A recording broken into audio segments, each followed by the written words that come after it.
Alright, what is going on, everybody? Welcome back to the Steve Coolio podcast. It's your host, Steve Coolio here.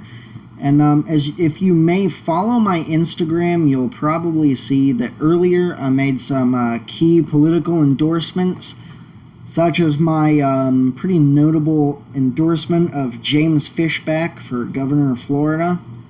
I also recently endorsed Rick Jackson for governor of Georgia. Also endorsed Jon Ossoff for U.S. Senate from Georgia. Endorsed Joe Lombardo for governor of Nevada.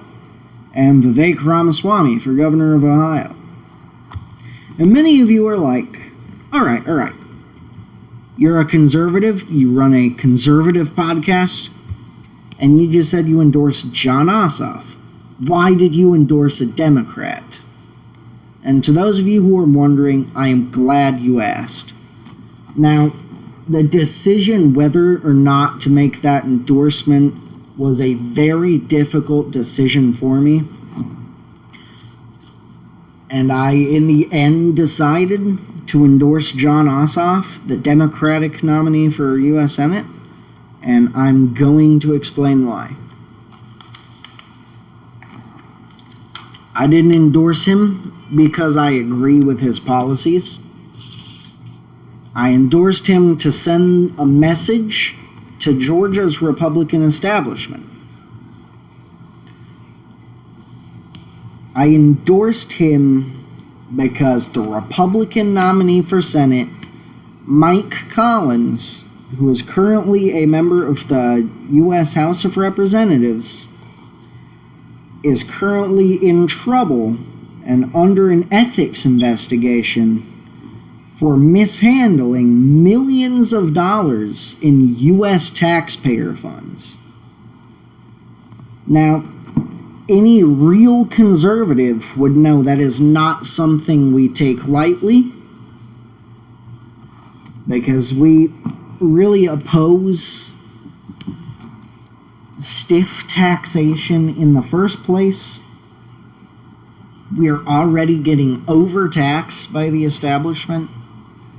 And when a politician who is supposed to be on the people's side comes and mishandles millions of dollars of their money, it just sends the wrong message. It sends a message that he does not care about the people of Georgia. So I sent the message right back that I would not be supporting him. I would not be voting for him either. I am endorsing Jon Ossoff to be a U.S. Senator. I will be voting for Jon Ossoff to be a U.S. Senator.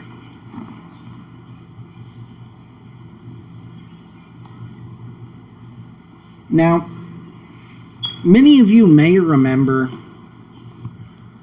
back in 2016 when Donald Trump first ran for president as an anti-establishment Republican. I'm sure many of you remember that. You remember his first term was great. Well, now, Donald Trump became the very thing he's fighting against. He became the establishment. And just look at how his second term has gone. He's done some good things, like creating the Trump accounts for children that will give them $1,000 in an investment account that they can unlock when they're 18 years old. And he's also expanded the child tax credit. Those are some good things he's done.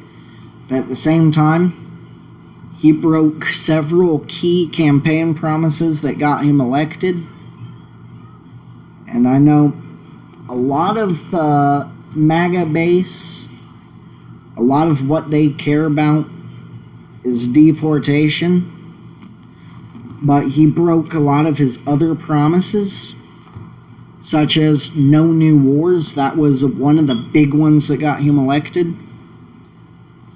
And just look at what has happened with Iran, and because of it, look at what has happened to the prices of our gas.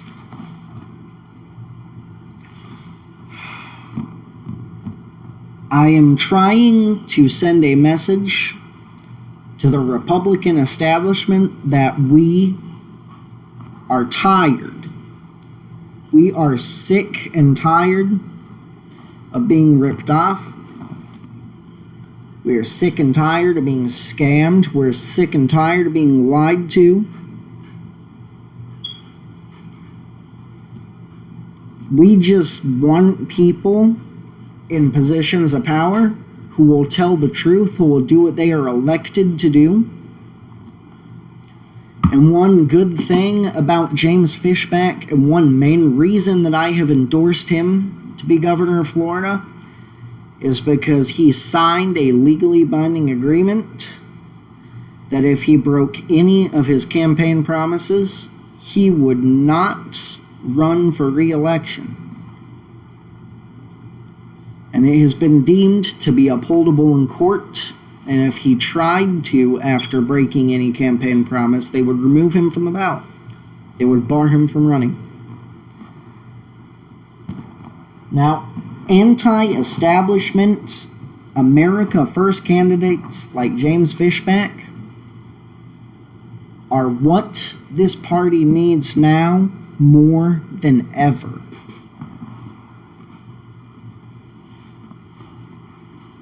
We don't need liars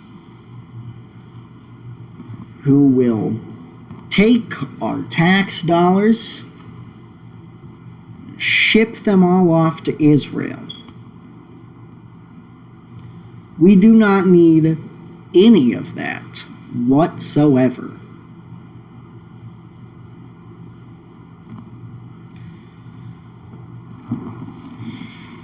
Israel is ungrateful.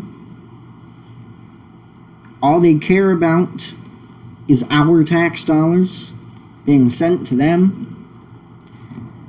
And despite what many MAGA Republicans, such as Donald Trump and Ted Cruz, might say, Israel's not our greatest ally. Here, and I'm going to show you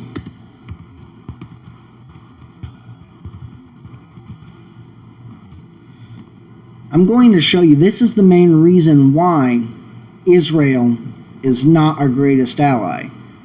The USS Liberty incident occurred on June 8th of 1967 when Israeli jet fighters and torpedo boats attacked the USS Liberty, a U.S. Navy technical research ship, in international waters off the Sinai Peninsula during the Six-Day War. The assault killed 34 American servicemen, wounded 171, and severely damaged the ship.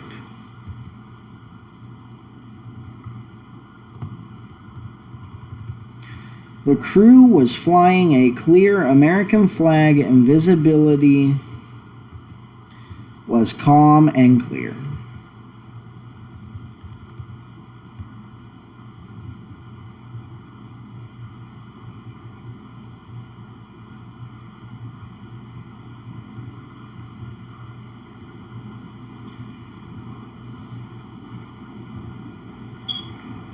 Mistake and gross negligence.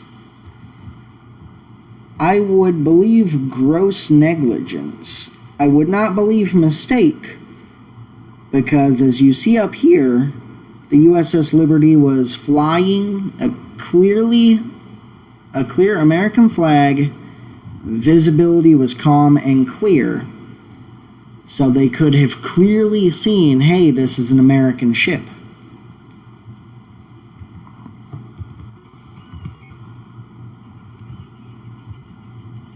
This is the U.S. flag, right?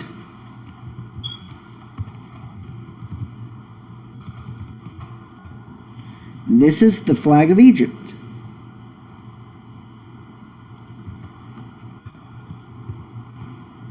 Well, it said that was adopted in 1984. Let's look at their flag from 1967. That right there, right? That looks like it was their flag.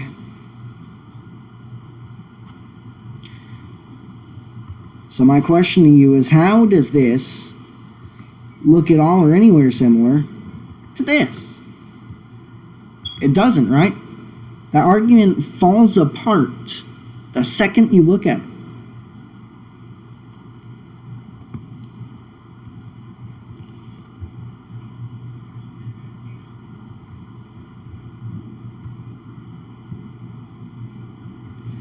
And it said it was a multi-hour continuous assault. How are you going to attack something for several hours and in that time not at all see that it has an American flag?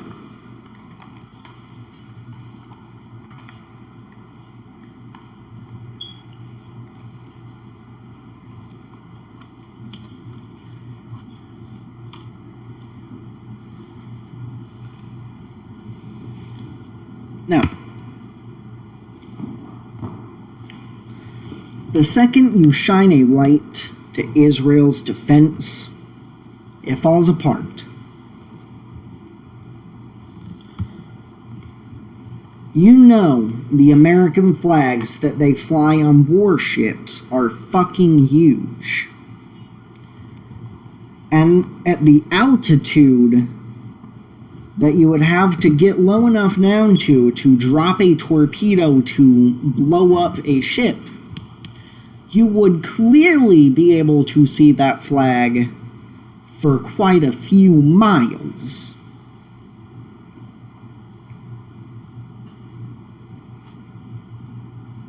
It immediately, their argument just falls apart. There is no defense. And no matter what the government will say to you, they are lying. Israel meant to drop bombs on the USS Liberty. It was deliberate. There is only one reason that nothing has been done.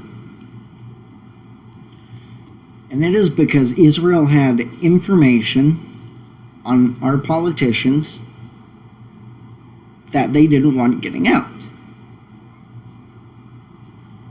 Like, especially nowadays.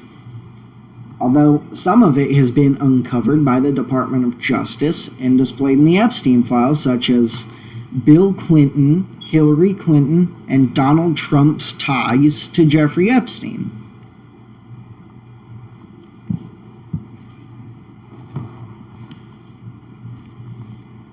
There's so many people in our government who had ties to Epstein, and especially Bill Clinton and Donald Trump. If you check the Epstein files flight logs, you will see that between the two, there is over 1,600 flights taken on Jeffrey Epstein's private plane to all kinds of places, from Florida to the U.S. Virgin Islands, which I know some MAGA tards are so fucking stupid, they'll be like, oh, well, the U.S. Virgin Islands was just a vacation location. Ask them if they know where Little St. James Island, aka Jeffrey Epstein's Island, is located. It is located in the United States Virgin Islands.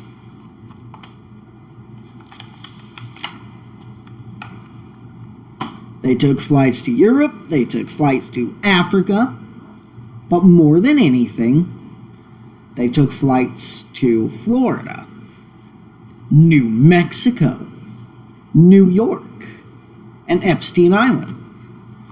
All four of those places, Jeffrey Epstein owned property. All four of those places, he trafficked children.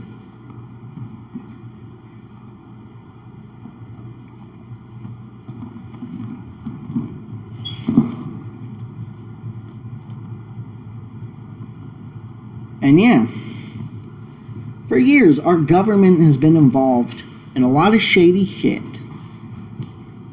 There's been too much going on. They've been lying to the American people. And I say, when you go out in the states where there's primaries coming up, such as Florida, for my Republican voters, do not look for candidates who describe themselves as MAGA Warriors. Look for candidates who describe themselves as America First, Anti-Zionist. Pick those candidates and roll with them.